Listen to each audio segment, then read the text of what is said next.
Hello everyone, good morning. आज हम लोग सेकेंड ईयर का करेंगे रिप्रोडक्टिव सिस्टम हेल्थ साइंस के अंदर जनन तंत्र, जो कि इसका लास्ट जो है टॉपिक है आपका। तो जनन तंत्र या रिप्रोडक्शन क्या होता है? रिप्रोडक्शन इज़ बेसिकली कि अपने समान जाति के जब हम जीव उत्पन्न करते हैं या जीव उत्पन्न करने की जो क्षमता होती है, इसे प्रजनन बोलते हैं। और इसे जीव उत्पन्न करने को हम जो है रिप्रोडक्शन या जनन जो है इसे बोलते हैं। तो कहने का अर्थ है कि अपने समान जाति के जीव उत्पन्न करने की क्षमता को हम क्या कहते हैं? प्रजनन कहते हैं। तो जितने भी प्राणी हैं उनमें या तो लैंगिक जनन होता है या अलैंगिक जनन होता है।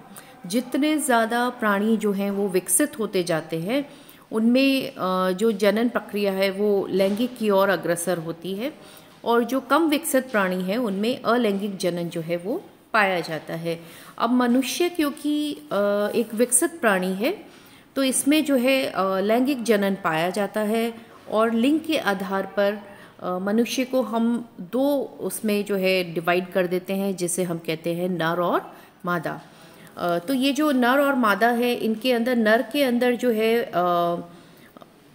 अंडकोश होते हैं या टेस्टीज होती हैं, जो कि शुक्राणु का निर्माण करती हैं, और वहीं पर जो मादा होती हैं उनमें ओवरीज होती हैं जो कि अंडाणु का निर्माण करती हैं। तो जब ये अंडाणु और जो शुक्राणु हैं ये सहवास के द्वारा आपस में जब मिलते हैं, तो ये जो अंडाणु है ये निषेचित हो जाता है।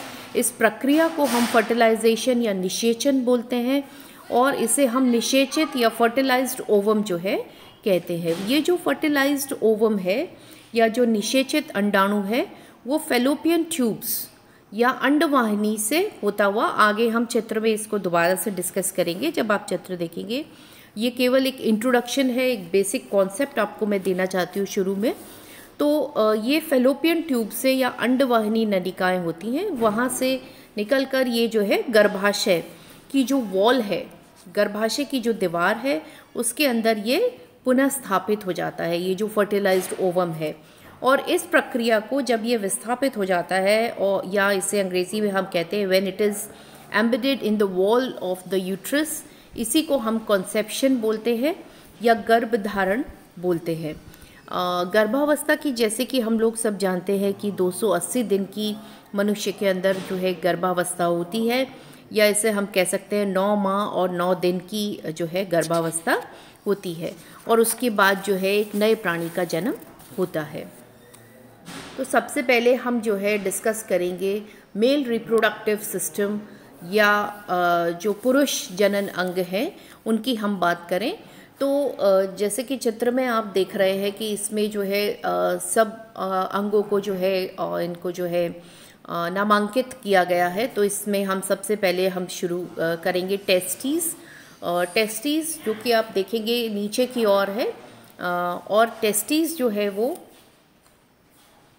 एक सेकेंड,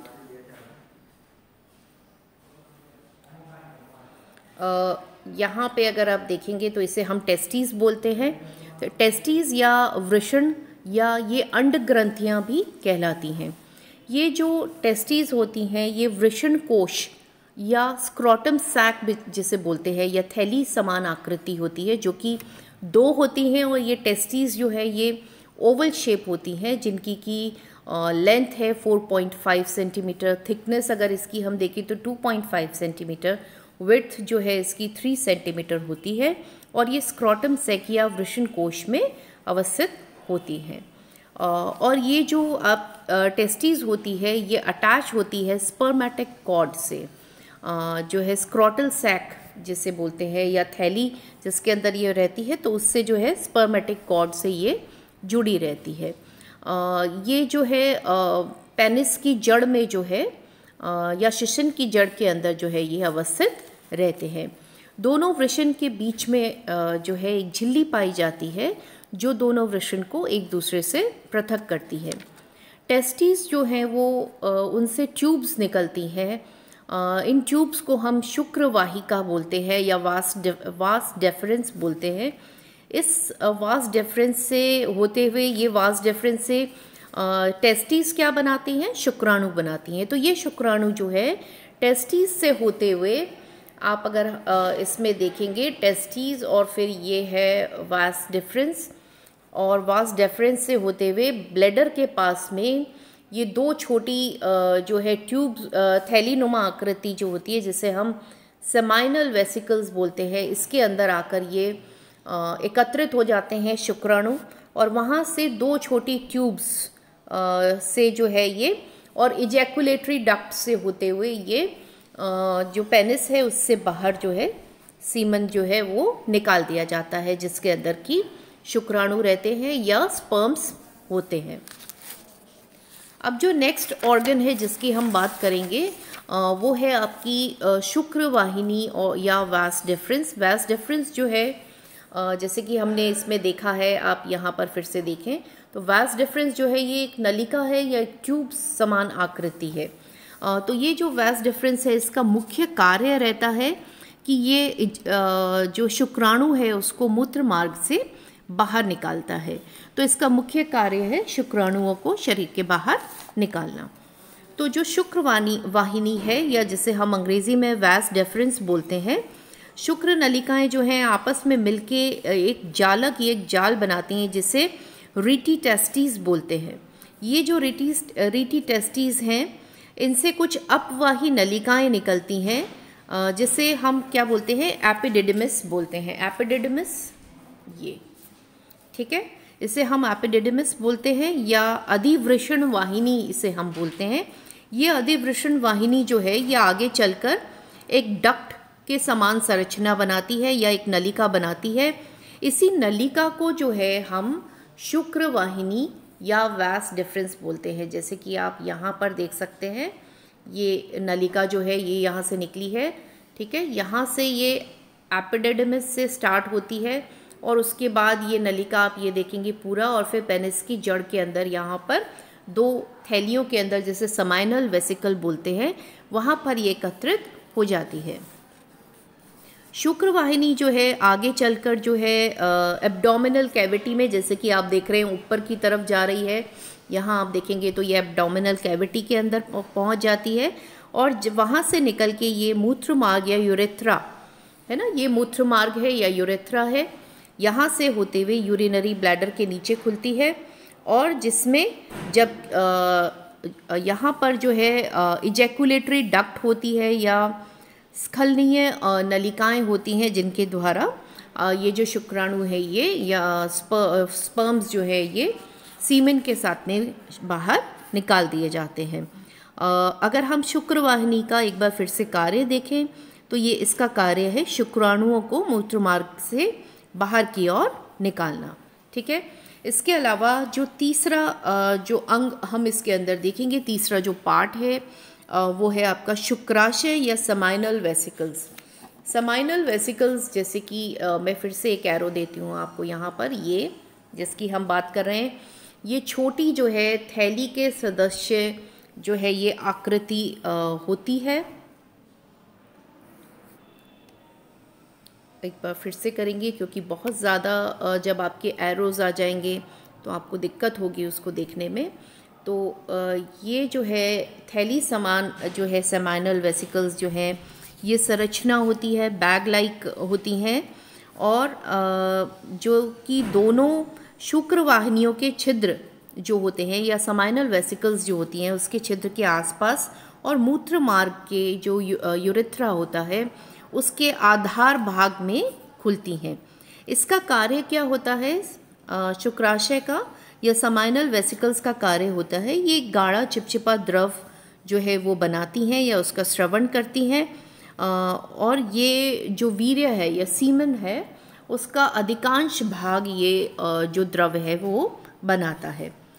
इसके बाद अगर हम देखें तो नेक्स्ट जो है वो है प्रोस्टेट ग्लैंड, ये या प्रोस्टेट ग्रंथि जिसे हम हिंदी में बोल सकते हैं। ये जो है बादाम के आकार की एक ग्रंथि होती है जो मूत्राशय के या यूरिनरी ब्लैडर जो है उसके ठीक नीचे अवस्थित होती हैं, और इसका मुख्य कार्य होता है ये एक पोषण युक्त जो है रस का स्रावन करती हैं, जो कि शुक्राणु की वृद्धि और विकास के लिए आवश्यक होता है। यानी शुक्राणु के विकास के लिए जो न्यूट्रिएंट्स की आवश्यकता होती है या जो पोषण की आवश्यकता होती है, वो ये प्रोस्टेट ग्लैंड, जो कि एक आमंड शेप्ड ग्लैंड्स होती हैं, ये उसका निर्माण करती हैं। इसके अलावा अगर हम नेक्स्ट हम देखें तो वो है पेनिस या शिशन जिसे बोलते हैं। ये एक इम्पॉर्टेंट जो है रिप्रोडक्टिव ऑर्गन होता है, और ये जो है ये इसको जो है पुरुष प्रजनन तंत्र जो है उसका मुख्य या महत्वपूर्ण अंग इसे हम कह सकते हैं। और इसके ऊपर जो है चर्म शिशन नाकृत, या हिंदी में अंग्रेज़ी में इसे हम प्रीपियस बोलते हैं, या इसे अग्र त्वचा भी बोला जा सकता है, या फोरस्किन वो भी कहते हैं। तो ये इसके ऊपर अवस्थित रहती है, और ये एक कोमल जो है अंग रहता है, और जो कि अंडकोश या जो स्क्रोटम सैक है इसके सामने स्थित रहता है।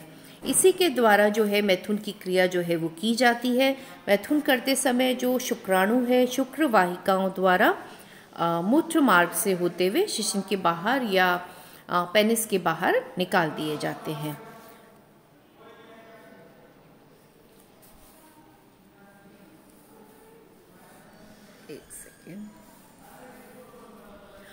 एक बार इसमें हम फिर से अलग अलग पार्ट्स को देख लेते हैं। तो ये टेस्टिस जो है या जिसे हम वृषण बोलते हैं, टेस्टिस बेसिकली क्या है, इनका कार्य कि ये टेस्टिस के अंदर एक बार मैं आपको पॉइंट आउट करके बताती हूँ, जस्ट अ सेकेंड। ये टेस्टिस होती हैं, ये ही शुक्राणुओं का निर्माण करती हैं। इनको हम टेस्टिकल्स या गोनाड्स भी बोलते हैं।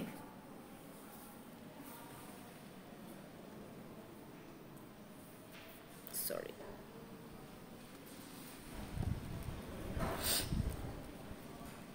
इसके अलावा हम फिर से एक बार देख लेते हैं वास डिफरेंस या शुक्र वाहिकाएं और एपिडिडमिस या अधिवृषण वाहिनी। वास डिफरेंस जो है इसका काम होता है कि ये जो मैच्योर स्पर्म्स होते हैं उनको जो है यूरेथ्रा तक पहुंचाती है, या उससे यूरेथ्रा से बाहर निकालने का कार्य करती है। या ये एक नलिका होती है जो यूरेथ्रा तक स्पर्म्स को पहुंचाती है। और एपिडिडमिस जो है ये क्या करती है, स्पर्म जो है वो एपिडिडमिस में पहले मैच्योर होते हैं, पूरे परिपक्व होते हैं, और जब वो एपिडिडमिस में परिपक्व हो जाते हैं, ये एपिडिडमिस है, वृषण के ऊपर अगर आप देखेंगे तो ये जो पार्ट है ये एपिडिडमिस है। यहाँ पर जो शुक्राणु है वो मैच्योर होते हैं या परिपक्व होते हैं, और फिर वास डिफरेंस से यूरेथ्रा तक या मूत्र मार्ग तक पहुँचाए जाते हैं।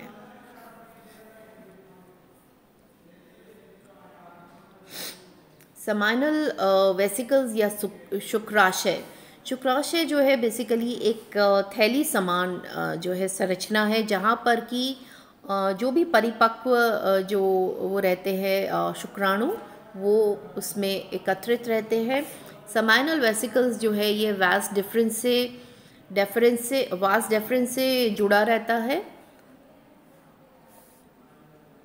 एक सेकेंड, ये वास डिफरेंस से समाइनल वेसिकल जुड़ा रहता है, और ये एक शुगर रिच जो है फ्लूइड बनाता है, जो कि एनर्जी देता है या पोषण प्रदान करता है स्पर्म्स को या शुक्राणुओं को।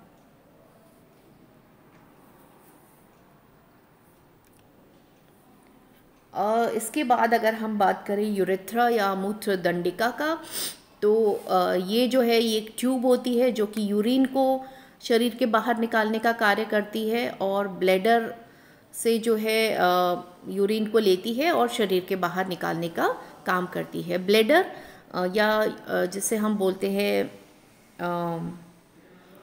मूत्राशय जिसे हम बोलते हैं, जिसके अंदर की मूत्र जो है वो एकत्रित रहता है, और इसे हम इसी के द्वारा जो है यूरेथ्रा जो है ये एक ट्यूब होती है जो कि ब्लैडर के से अटैच रहती है, और इसी से यूरिन जो है बाहर निकाला जाता है और इसी यूरेथ्रा से जो स्पर्म्स हैं वो शरीर के बाहर निकाले जाते हैं। अब अगर हम बात करें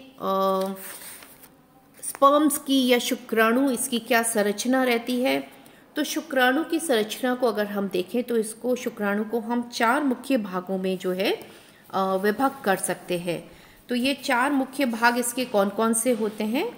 ये होते हैं आपके हेड या इसका सर जो होता है, ठीक है।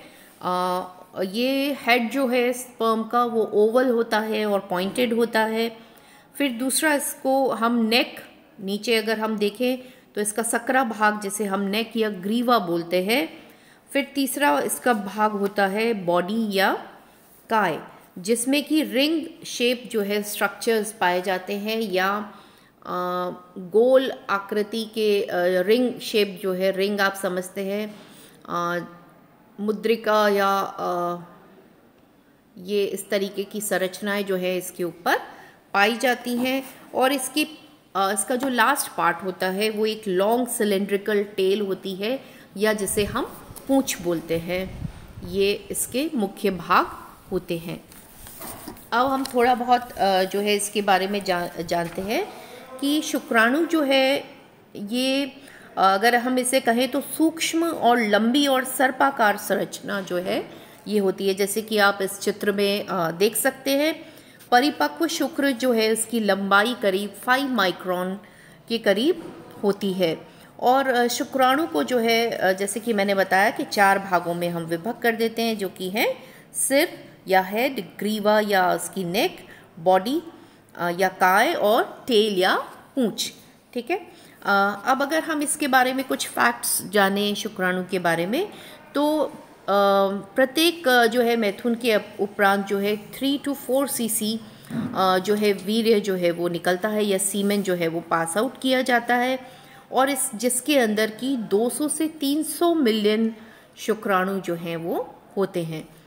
ये करीब 5 ml हो गया 3 to 4 cc, जिसके अंदर की शुक्राणुओं की मात्रा अगर आप देखें तो 200 से 300 मिलियन इसके अंदर शुक्राणु जो है वो पाए जाते हैं, जिनमें से 70 से 80% जो शुक्राणु होते हैं वो करीब 1 घंटे तक जीवित रहते हैं। शुक्राणु के अतिरिक्त वीर्य के अंदर जो है या सीमेन के अंदर और भी चीज़ें पाई जाती हैं, जो कि है fructose, fibrinogen, thromboplastin, calcium citrate और हाई एल्यूरोनिडेज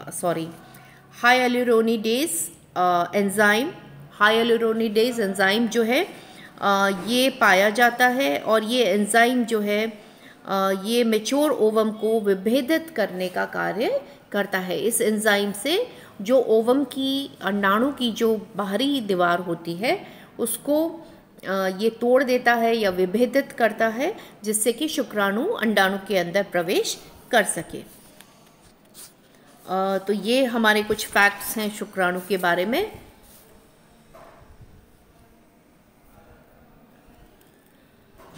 अब अगर हम देखें कि जो स्पर्म है उसका निर्माण होता है, कहाँ पर उसका निर्माण होता है और वो कहाँ कहाँ से पास ऑन होकर और जो है शरीर के बाहर निकाला जाता है, तो इसको थोड़ा सा डिटेल में जानने के लिए हम देखेंगे।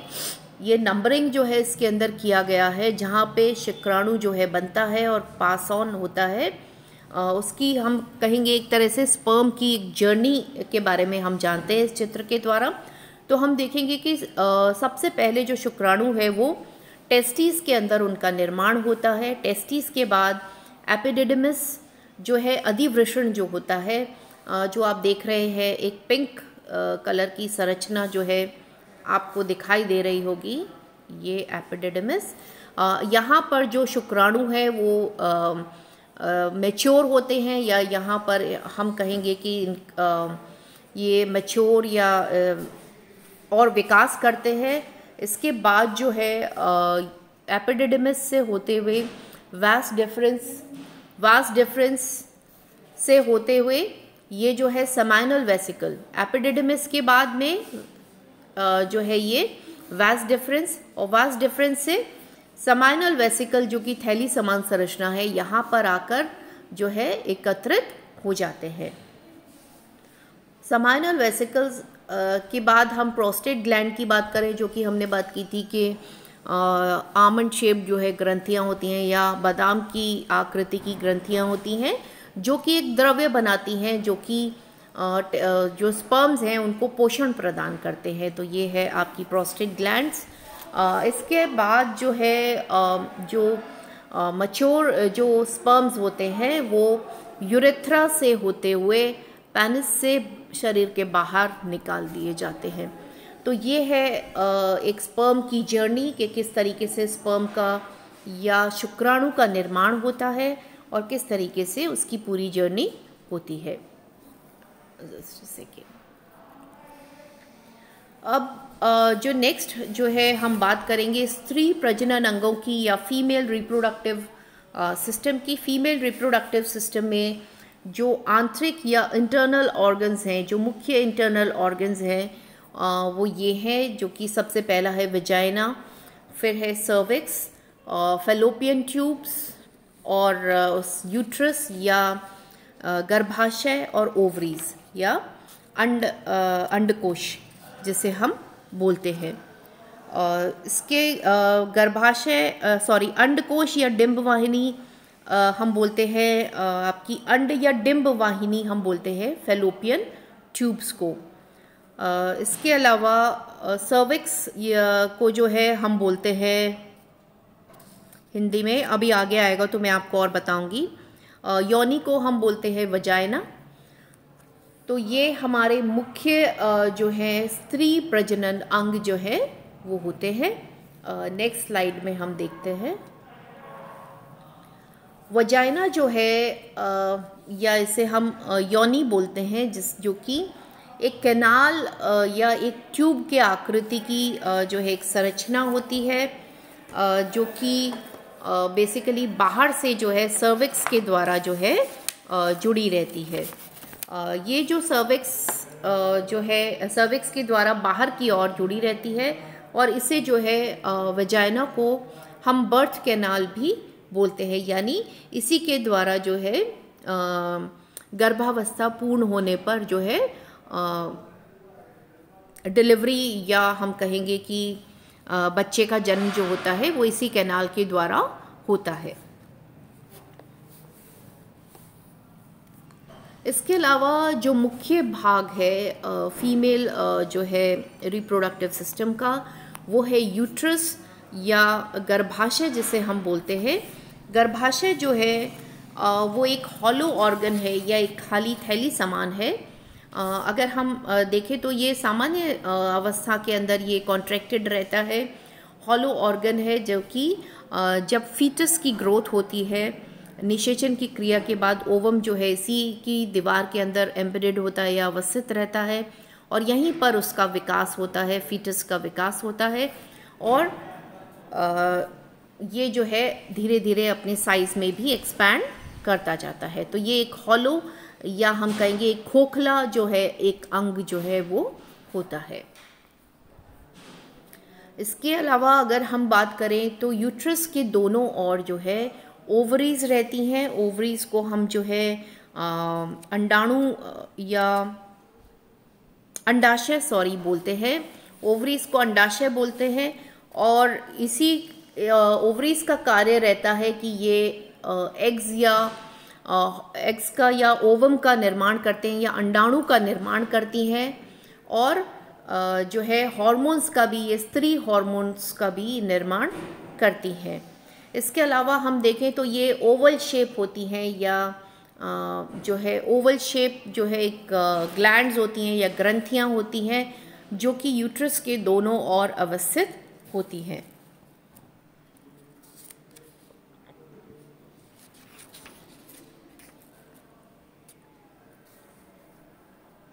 इसके अलावा अगर हम देखें जो नेक्स्ट ऑर्गन है मुख्य, वो है फैलोपियन ट्यूब्स या जिसे डिंब वाहिनी नली या अंड वाहिनी नली भी बोलते हैं।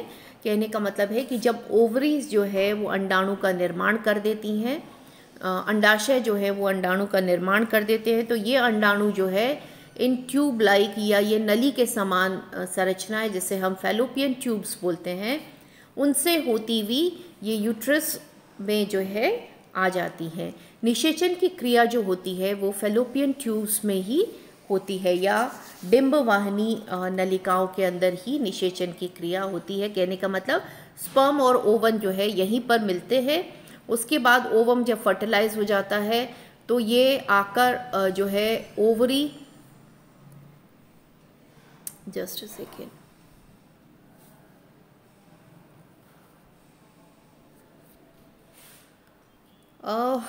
ये हैं आपकी ओवरीज।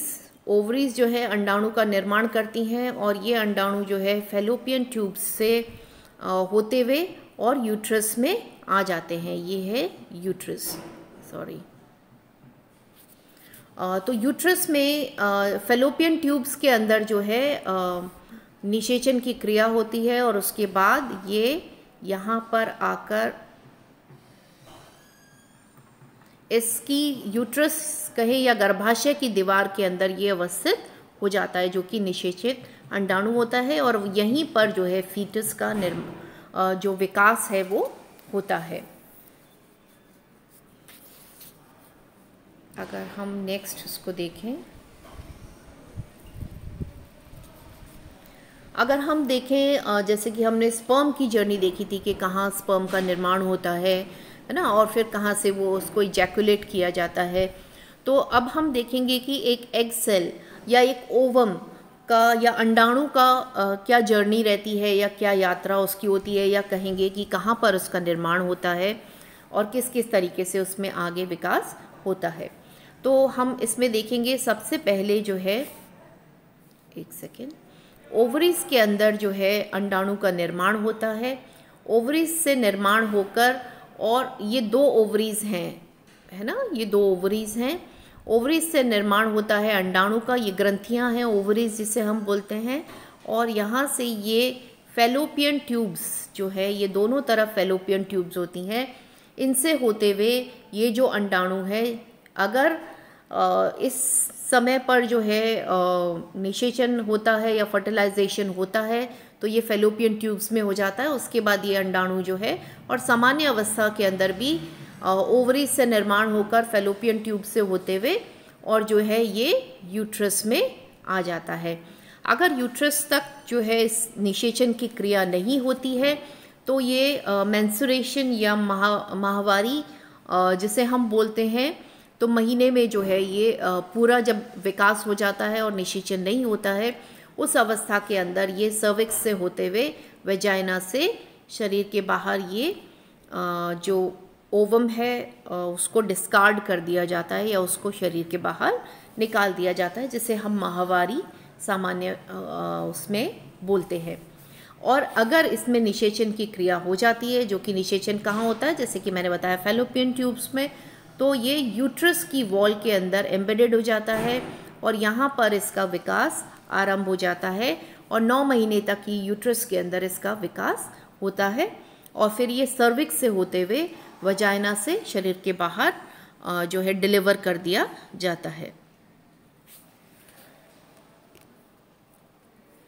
अगर हम जो है एक्सटर्नल ऑर्गन्स को देखें, फीमेल एक्सटर्नल ऑर्गन्स को देखें, तो एक्सटर्नल रिप्रोडक्टिव ऑर्गन्स के अंदर आता है आपका वृहत ओष्ठ या जैसे हम लीबिया मजोरा बोलते हैं। लीबिया मजोरा जो है बेसिकली ये फैट के फोल्ड्स होते हैं और इसके अंदर एरियोलर टिश्यूज़ जो है वो पाए जाते हैं। ये बेसिकली लीबिया मजोरा जो होता है ये प्यूबिक हेयर से जो है ये कवर्ड रहता है या ढका हुआ रहता है।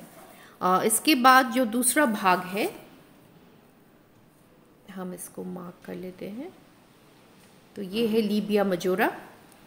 और इसके बाद लघु ओश या लीबिया माइनोरा। लीबिया माइनोरा जो होता है ये थिन फोल्ड्स होते हैं स्किन के, जो कि लीबिया मजोरा के नीचे की ओर अवस्थित रहते हैं। फिर है रतिशेल या मॉन्स वेनरिस। मॉन्स वेनरिस जो है ये भी एडिपोज टिश्यूज़ का जो है बना होता है। इस डायग्राम में इसको नहीं दिखाया गया है। मॉन्स वेनरिस जो है ये एडिपोज टिश्यूज़ का रहता है और ये भी प्यूबिक हेयर से कवर्ड रहता है। इसके बाद अगर हम बात करें तो भगशिश्निका या क्लाइटोरिस, ये एक स्मॉल या छोटा जो है सिलेंड्रिकल इरेक्टाइल बॉडी होती है जो कि 1.5 से 2.5 सेंटीमीटर की होती है और ये इंटीरियर ऑफ जो वल्वा होती है उसके ऊपर अवस्थित रहती है, जैसे कि आप चित्र में देख सकते हैं। इसके अलावा अगर हम देखें योनि या वेजाइना जिसे हम बोलते हैं, तो वेजाइना जो होती है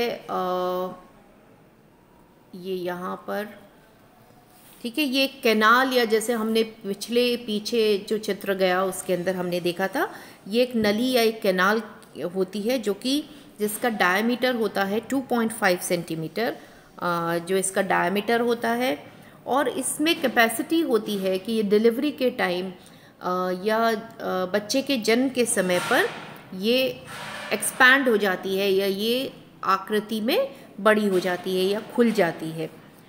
इसके अलावा अगर हम बात करें तो वो है योनि द्वार या वल्वा, और इसके पास में जो है बार्थोलेनस ग्लैंड, जो ग्लैंड्स होती हैं जो कि एक अल्कलाइन जो है एक म्यूकस का सिक्रीशन करती हैं। ये जो है ये एक अल्कलाइन जो है म्यूकस का सिक्रीशन करती हैं जो कि वल्वा को जो है मॉइस्ट बनाने का कार्य करता है।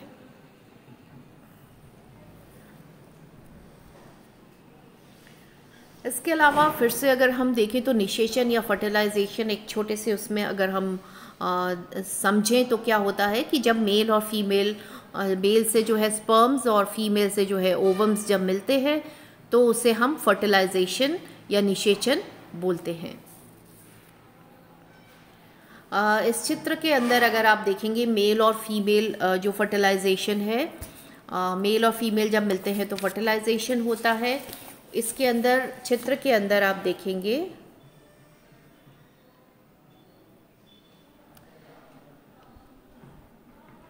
Just a second,